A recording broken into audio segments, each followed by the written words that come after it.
Welcome back to Something Private, a podcast for Southeast Asian women by Southeast Asian women, exploring conversations around health, the self, community, and love. My name is Nicole, and I am your producer and host.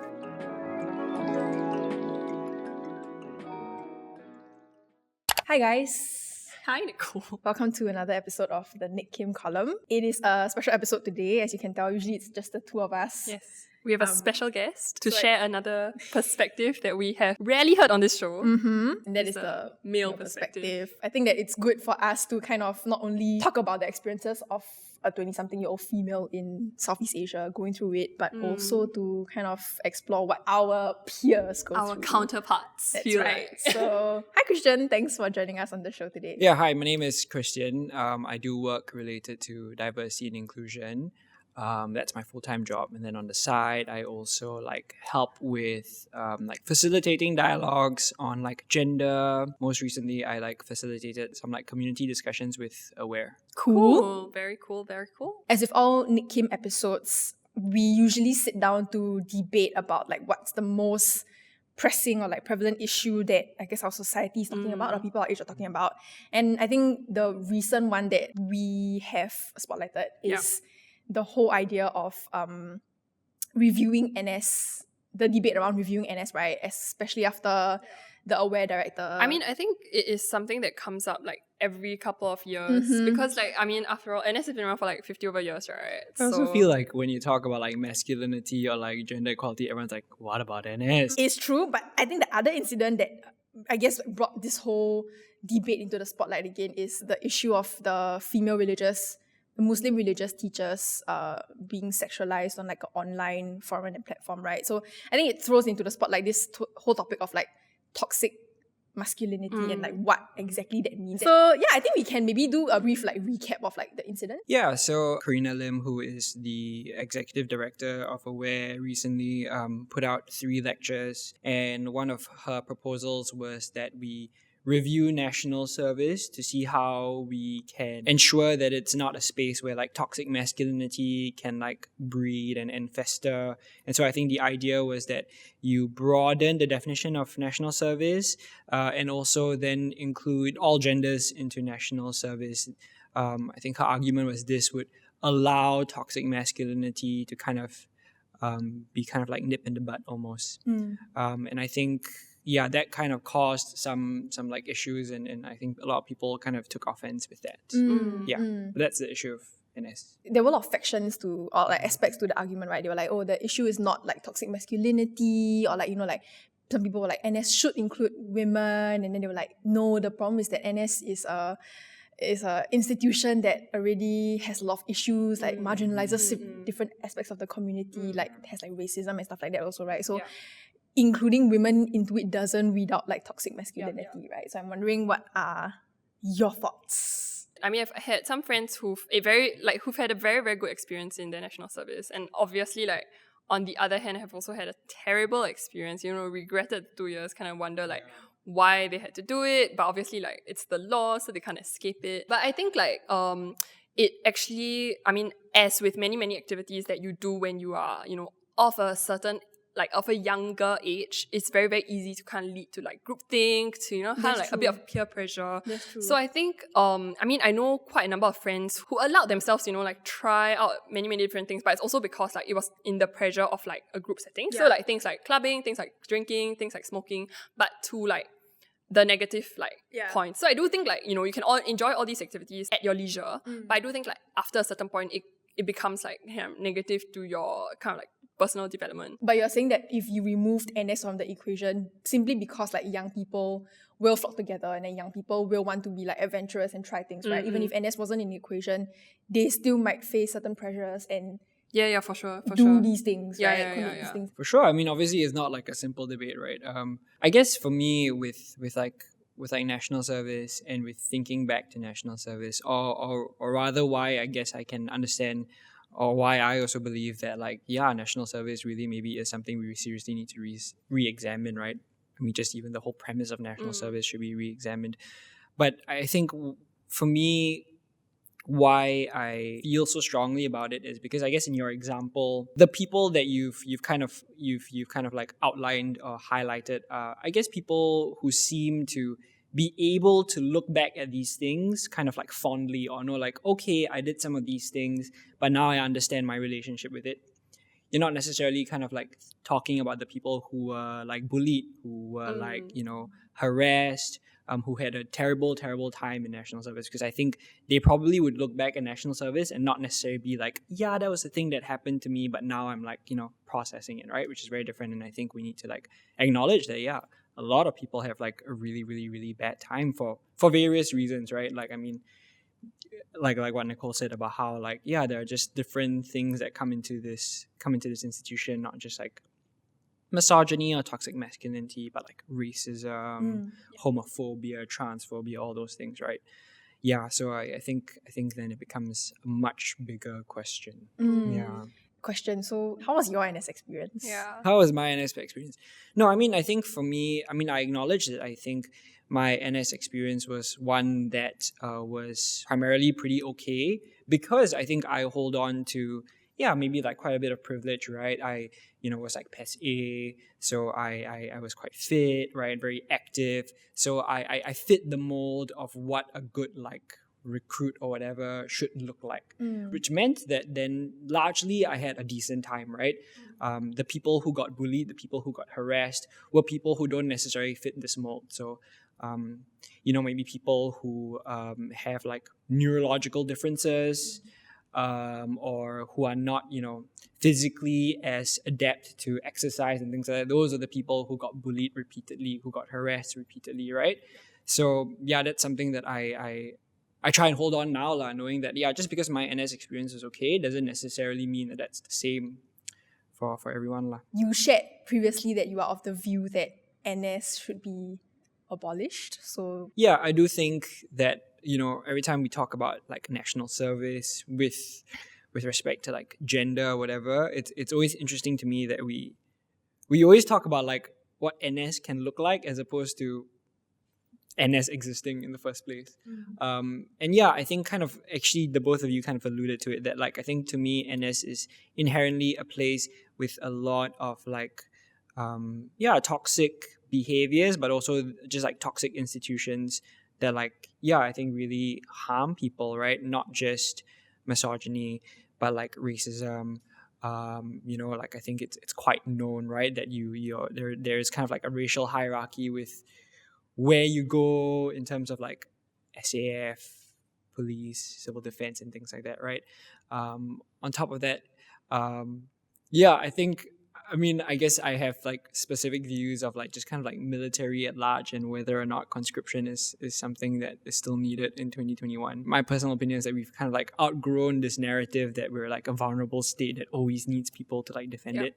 I feel like that also like that in and of itself, like I think reproduces like, this aggression, or rather that you are valuable only if you can like defend this country, which I think then also like reproduces very specific forms of who then is capable of doing that, who then is valuable, right? The person who is physically fit, the person who can be aggressive and things like that, which I think we've moved past that point. Okay. We've been talking quite a bit about like toxic masculinity and stuff, but I do want to kind of give the term a proper definition. So, and I think that's where Kristian comes into today's episode, because Kristian does work around toxic masculinity in the academic space. So, am I wrong to say that?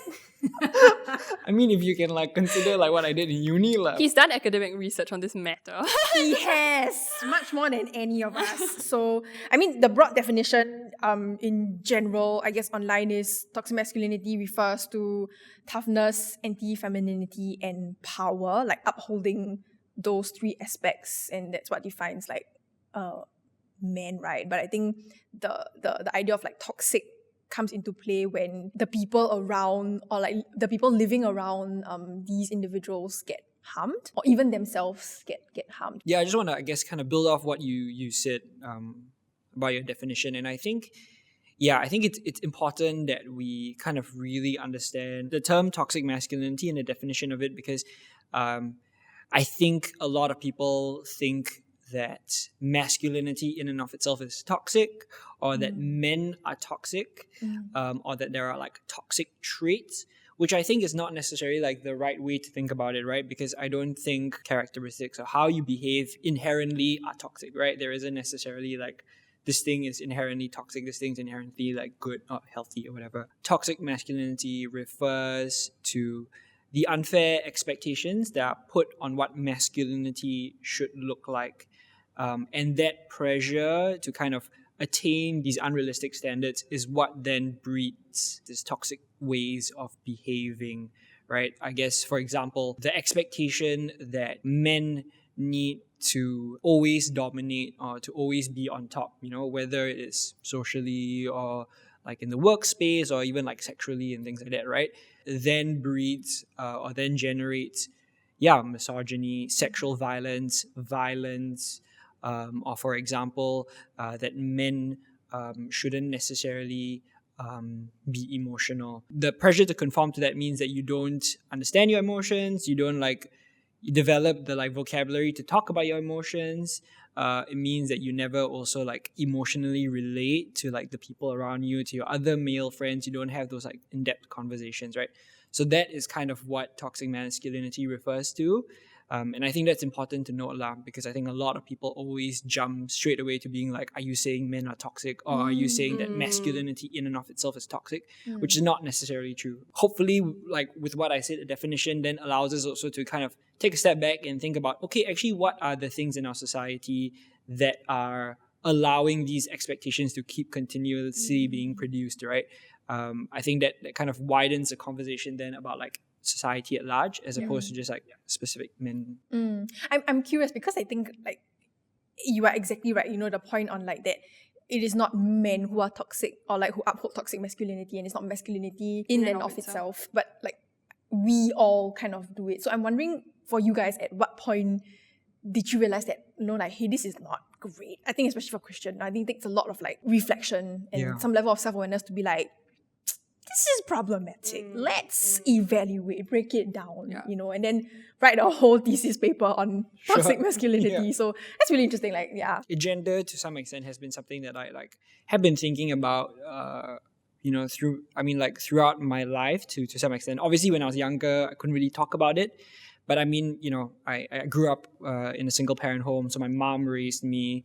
My grandma also was a single mom, so I kind of understood to some extent kind of the gender dynamics that were going on there already from a young age. I also have body dysmorphia, so I was diagnosed with that, and I think kind of once I got diagnosed, I kind of quickly realized that my insecurities with my body had to do with the standards that people kind of reproduce as to kind of what the ideal man should look like, right? And that's why I was always so insecure, because I can't attain that. So from very young age already, I think those things were there, but I mean, it was only kind of definitely through university and through having a lot of conversation that I realized that, I also definitely reproduce a lot of things, right? I mean, I definitely used to be I used to victim blame for sure when I heard people who were sexually harassed back in secondary school and JC, and being but then she always goes clubbing underage and things like that, right? And things like that. For sure, I mean, I've definitely done it, definitely. Also policed how women dress, especially why are they dressing like that and things like that, right? There's a proper way to dress and things like that. And I think it was only kind of through university, through just having conversations. I'm very grateful that a lot of people also spend the time to talk to me. But then also what I thought was quite valuable was that when I also had, I think, these conversations with other men also, when they were themselves also interested in trying to unpack some of these things, unpack some of the things that they did also, right? And come to terms with those things, that I really recognized all the things I had done and all the things that I was upholding and reproducing. So on the point about how individuals who uphold toxic masculinity, end up affecting not only the people around them but themselves, I think it's a really good point, because one thing that jumps out at me is the fact that there's a stereotype, right, that men cannot process their emotions, and they are often very rational, very closed off, they don't show any kind of weaknesses, and then if they do, it's that like one person in their life, that one girl who like just can peel through all the layers and like get to them, and like who is this safe harbor for them, right? And I feel like I have played that role like one too many times, whether it be with like previous relationships or even like with the men that I like even casually date. And I think that, I mean, this is a personal thing. I feel like I'm generally quite an emotional person, like just by the basis of who I am. And so it's very easy for me. And I enjoy like good relationships where I can share my emotions with all my friends. So I keep ending up in a situation where I find myself becoming like an emotional napkin for the men I date, who cannot seem to have an outlet to express themselves. Like on the outside, they're so like tough. They're like, oh, you know, I'm this, I'm rational, I'm like masculine, but like they just want to have somebody, you know, in the bedroom to like hold them and like to pour their like sorrows to. And this is where I perpetuate, you know, toxic masculinity also. I used to think like playing that role made me special. I was like, oh my God, it's so cute, it's so special, because only I can like untap that, which is like a very disgusting train of thought. And like after a while, it wears down on like me emotionally also. It's like, why do I have to be that person that provides that like emotional comfort and space for them? Because then who's providing that for me, you know, like, and it's problematic when you only confide in one individual. And where it's like think that- one-sided also, right? Correct. So I mean, it is very much not only like an issue that they have to kind of work out also, but it's something that I think I need to recognize as well. It's like I cannot keep being that space, and I cannot keep thinking this is okay. I think I have a very like funny example. So like I mean, back to the whole like toxic masculinity, the kind of like negative traits of it, I guess one of them is like that sexuality plays a very, very big part in terms of like how you define yourself as a man. Back in Polytechnic, where one of my schoolmates was very, very like, at that point of time, I guess like, you know, we were all still like quite young, so he was like, most of us were still like virgins and stuff, but I think like he was just like very, very, very clear and articulate about being like, yeah, I want to get laid. When I get laid, I will treat you guys to a buffet, that kind of thing. And it was a very like strange thing at that point of time. But then at the same time, you're like, haha boys, haha sex. You know, the kind of like, you just kind of sweep it off, because I guess like in this whole like idea of like masculinity, yes, sex is a very, very big part of it, and like, you know, you expect them to be the ones to be like, yes, sex is a conquest and I want to like fulfill this.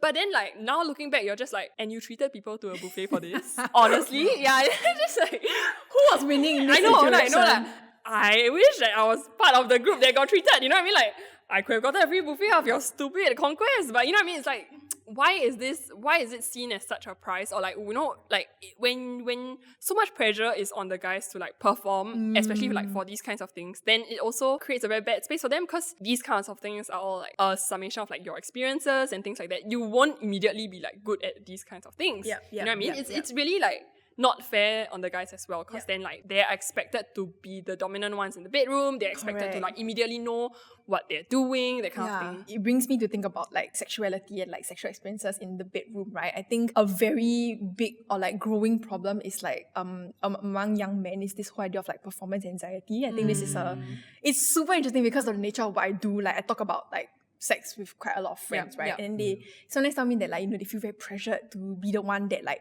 performs, or like to have like an erection, for instance, right? And then if they can't maintain it, then like they feel bad, or like, you know, like they have to be the one that gets a girl like excited and stuff like that. And it's super interesting because exactly how like toxic masculinity comes into a conversation about like, you know, men should be the more sexual one, and then women should just be the one that like kind of like submits. But in that way, I feel like there have been conversations where men have told me that, you know, they feel pressured, right?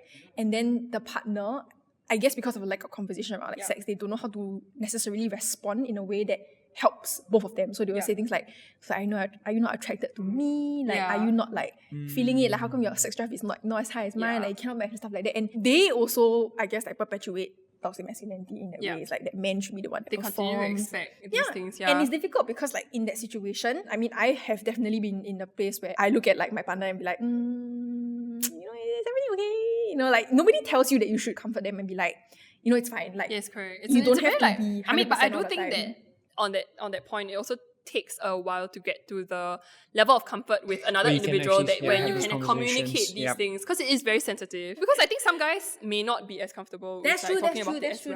That's true. So I think it's not just, I mean, like we can be a willing party, but it's also like whether or not They like, are ready to correct. receive. That's Yeah, true. or they are that's very true. like I think on that point it's also like articulating these kinds of things, right? So like we can say like, oh, don't worry, but then if the guy is not used to talking about it, then they also won't be able. They won't be equipped to like have that conversation. Yeah. I guess it's also like, yeah, someone could say don't worry, but it's very different from like what you are experiencing and what you are Correct. feeling also.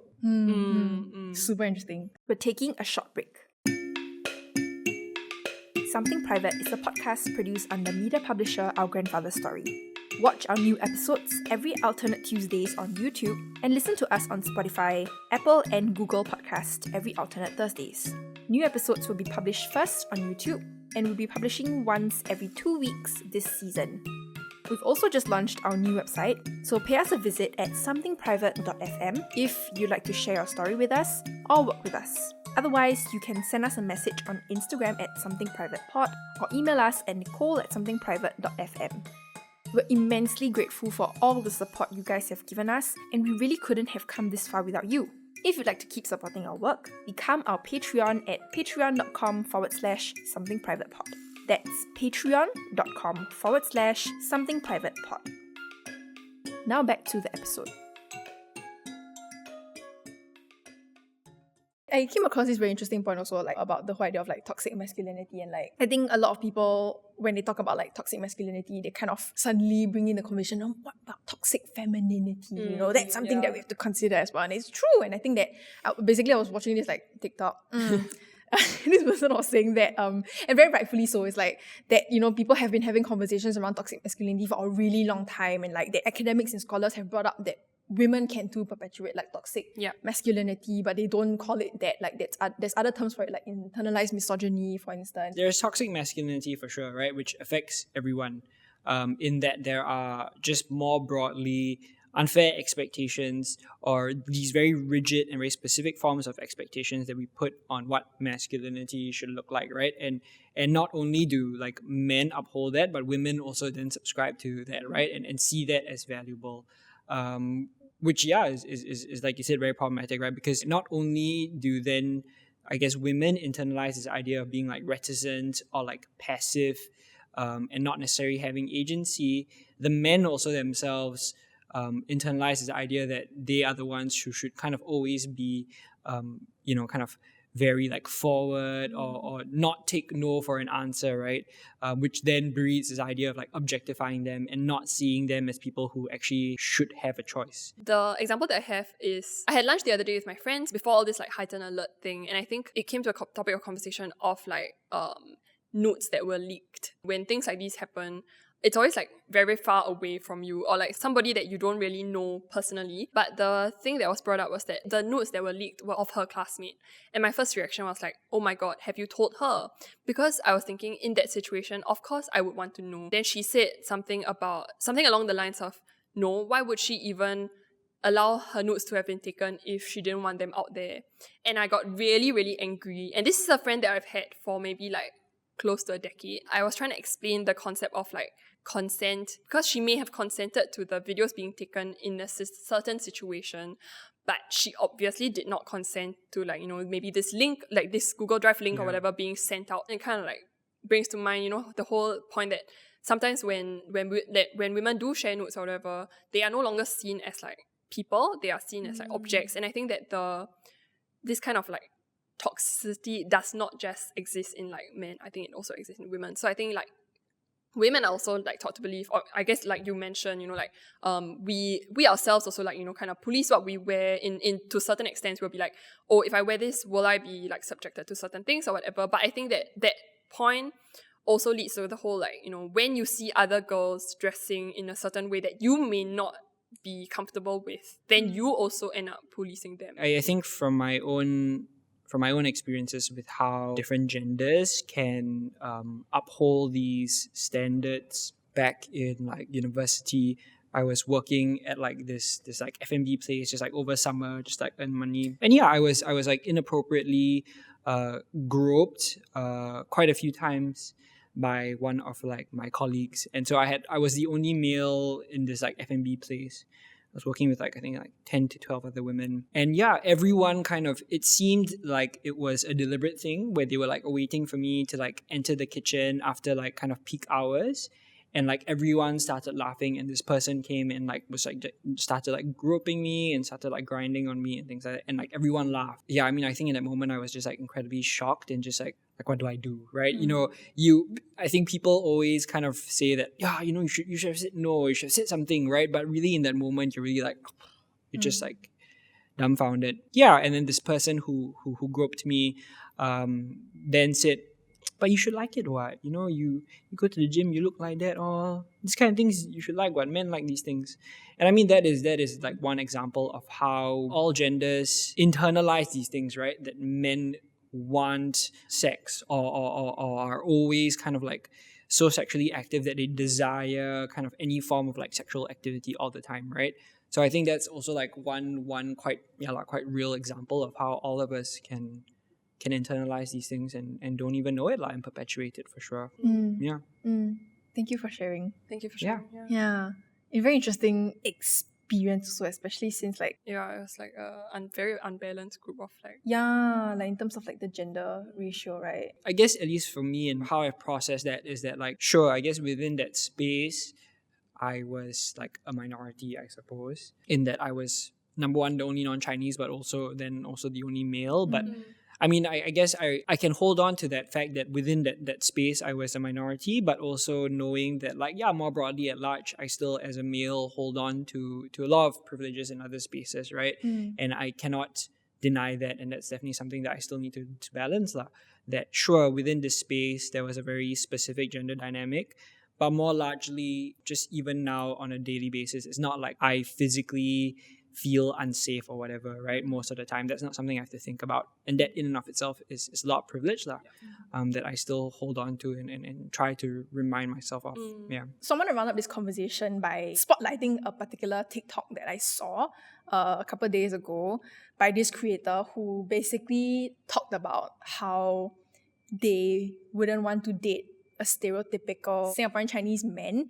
Basically, the traits of this Singaporean Chinese man is that they are problematic. In the TikTok, she said like she wouldn't date like a Weijie, and then like the traits of like a Weijie are basically like that he, I don't know, wears certain kinds of like clothes from like maybe Uniqlo or like army like singlet, OCS singlet, that kind of guy lah. Yeah. So I mean, it's funny, but I don't know, it just didn't really like sit right with me, and I can't really put my finger on like why that is so, even though I agree to some degree. So I think I guess to me it's always like calling out a specific group. Because like whenever you do, you're already putting yourself in the line of fire, because if you are saying it's a group problem, then you are allowing yourself to ignore the individual traits that are the inherently like the toxic ones. Yeah. So you can say that these traits are only present in like this group, but it's not true, because these traits are present in many, many other groups that you have not mentioned. Yeah. So that to me is a problem. Yeah, I recognize how stereotyping obviously is doesn't really help anyone. It also doesn't necessarily help not all men even more, and who believe that even more deeply, for sure, right? But yeah, I guess I have like somewhat like different opinion, I guess, because I mean, number one, I think something that I've like I guess tried to teach myself over the years also is that I think especially for women, right, I think these come from like quite lived experiences or like very real experiences. So even though the execution maybe is a bit like, would I do that? Sure, maybe not, but I guess that is not necessarily at the heart of the issue. I could disagree with the execution, but still agree very much with the point, messaging. Right? The message. And that's, I guess, why I try and focus on lah. Which I guess then is linked to my second point about like the message, and I guess kind of how I relate to that message for sure. I mean, as a non-Chinese individual who also has like non-Chinese female friends, right? I've heard a lot of stories about like like reproducing racial preferences, or even like very very toxic racialized stereotypes from these kinds of men. From your Weijie, I suppose. And so I really understand how like it really can suck lah. I think also more personally, right, when I think about like my sexuality and my kind of like romantic interests. What does it mean that historically also I've experienced a lot of the women that I have had feelings for, have had crushes on, end up with like the Weijie as opposed to like me. And then I'm always like, I think I'm better lah, right? But then like it's also like and I guess undeniably something that always comes into play is like, is it actually my race that comes into it? Is it the color of my skin? You know, which may not be true, but that's undeniably something that I think about lah. Yeah, there's a very specific kind of aesthetic or a kind of guy, right, that holds, I think, still quite a lot of like privilege or like capital or clout in our Singaporean context that very, I think, neatly maps onto like the Weijie of our society. And so I think that is something that I still kind of like, yeah, I can't deny that, which is why I'm like a lot more sympathetic than to like the TikTok lah. Fair.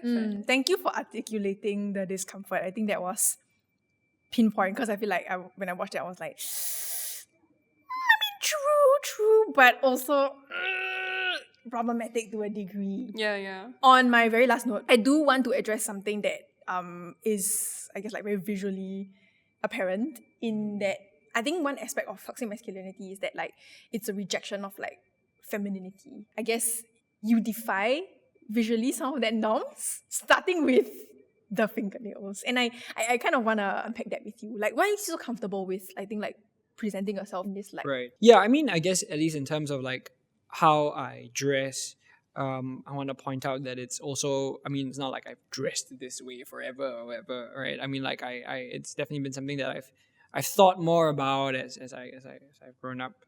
I think it's very much linked to what I think. I mean, I guess, yeah, my interest in like masculinity and gender more broadly has allowed me to realize that it actually really doesn't matter what you put on. And I like that kind of like, maybe in my own way, I try and like actively challenge what it means to dress like a man or what it means to dress like as a conventional guy. I also think there's something around, I don't know, maybe like curating how you look that is to some extent like historically quite gendered, where that's not necessarily something men actively think about. I like that I'm now trying to like also explore kind of like what I think would look nice on myself. And I like kind of like having that space to think about how to dress lah. I think it's like super fun lah, and I wish like more individuals like did it, right? I think that also allows me to be more creative. But I also just have like a very fashionable mom lah, who like really like, I think from a young age was like, don't wear those, too baggy or whatever, right? So like, I mean, like I think definitely like that's been internalized. But yeah, I think in my own way, I mean, like, yeah, we talk about gender and we talk about how it's like a performance, right? I'm trying to hopefully do things that kind of go against the grain a little bit, with the hopes that like eventually more people also feel comfortable doing it themselves. Oh, but I also want to say that I think a lot of Gen Z guys really dress like, I agree. Just like me, That's though. true. I agree. Yeah. The I young agree. boys are like, About the nails. The high The Gen pants, Z like dress super well. They do it. yeah. They Gen put Z's in really effort. like, Yeah. Damn. And I think Life that is a performance. Correct. On that note, I guess the last thing to round up our conversation is I want to know if you have any parting thoughts to our audience who are mostly like women, but some of them are men also, to encourage them to be a bit more like comfortable with like Be themselves. yeah. Or find out who you are without the fear of like judgment. I think I really resonate with what you said, but I also think it is maybe something that can be done like collaboratively also, right? Like I guess especially for like men who maybe want to explore their masculinity or want to like interrogate some of the things that maybe they've done in the past or kind of what it means to be a man now, right? I do think if you can have those like vulnerable and honest conversations with like other men or people that you trust, just doing that together I think is very powerful, right? When you have a community where you're all kind of like exploring yourselves but together, I think that could be like super fun and also like super wholesome and very such a supportive thing and such a valuable thing to have lah. So yeah, I think like find your community or find people who can I think do adding on to that, my question is how do you create that space? One tip is just to be like quite honest. I think it's tough, but I think just being honest that you've made mistakes or you've done like problematic things or that like, yeah, you know, these are things I've done in the past. I still maybe hold on to some views or whatever, but I would like to be open to like actually learning or trying to like unpack these things with people. You know, like who is up for that also, I think really works. I think if you start from a place of like honesty, it's very different from me like telling you like, you explain to me now and let me see if I can like debate you on those points, right? I think that's slightly different. So I do think, just kind of reckoning with who you are, who you've been, I think is like step one for me. I think we brought up many times today, the way that you negotiate with toxic masculinity as you grow up is a very like intentional and like it's part of maturity. So I think it's very, very okay. And I think it's also very important to kind of like accept that there are these traits that you may have inherited in the past. Like, we've all brought up like our own experiences, but it's also like the intention of stepping out of those boundaries and then like allowing yourself to kind of grow from them. Yeah. My last note is that I guess this whole idea of like perpetuating toxic masculinity is not a gendered thing. I think both parties, all genders, people can uphold this kind of like toxic masculinity in general. So I think it's important for us to actively reflect and I wouldn't say call each other out, but like, like engage help in each other. conversation. Yeah, Yes. engage in conversation. So sweeping, but I think it's important. So Yeah. I think it's also important, at least something that I try and hold on to, is that like things are not necessarily like equal in society, right? Like I think historically we have recognized that like, men still hold on to a lot of privileges. Women, other people who express their genders in whatever ways, other gender minorities, all have historically been marginalized.